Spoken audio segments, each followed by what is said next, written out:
అంజారెడ్డి గారు ఏం చెప్తారు ఫైనల్గా?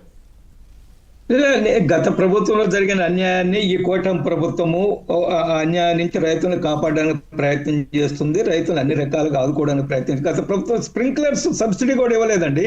ఓకే. స్ప్రింక్లర్స్ సబ్సిడీ కూడా ఇవ్వని చేస్తుంది. ఈ రోజు పడుతుంది. నేనేమంటున్నా అంటే రైతులు విషయంలో అన్ని ప్రభుత్వాలు చర్చతో పనిచేయాలా, రాజకీయాలకు అతీతంగా ఆలోచించాలా, రైతులను ఏ విధంగా ఆదుకోగలము, రైతుల కష్టాలను ఏ విధంగా పరిష్కరించగలము అనేది అన్ని ప్రభుత్వాలు చర్చతో పనిచేయాల్సిన అవసరం ఉంది.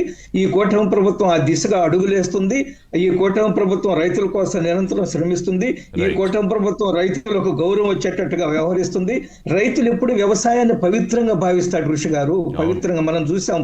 వ్యవసాయ సీజన్ ప్రారంభమయ్యేటప్పుడు భూమి పూజ చేస్తాడు, ఎద్దులకి వాటికి పూజ చేస్తారు, ఆ కాడిలకు కూడా పూజ చేస్తారు. కాబట్టి అంత పవిత్రంగా భావించే ఈ వ్యవసాయాన్ని ప్రభుత్వాలు కూడా అంతే ఉన్నతంగా ఆలోచించి వ్యవసాయదారుల్ని, రైతుల్ని ఆదుకోవాలని కోరుకుంటున్నాం.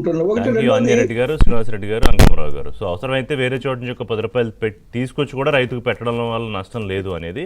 అలాగే నేను జగన్మోహన్ రెడ్డి గారు చెప్పినవన్నీ కూడా ముగ్గురు మాటల్లోనూ అన్ని అవాస్తవాలని ఎక్స్పోజ్ అయ్యాయి. ఇది వాళ్ళ బ్రేక్ఫాస్ట్ షో. అప్డేట్స్ కోసం keep watching ABN Andhra Jyothi.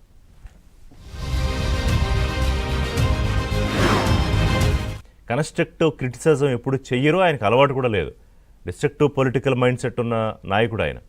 So ఇప్పుడు రైతుల్ని రెచ్చగొట్టాలని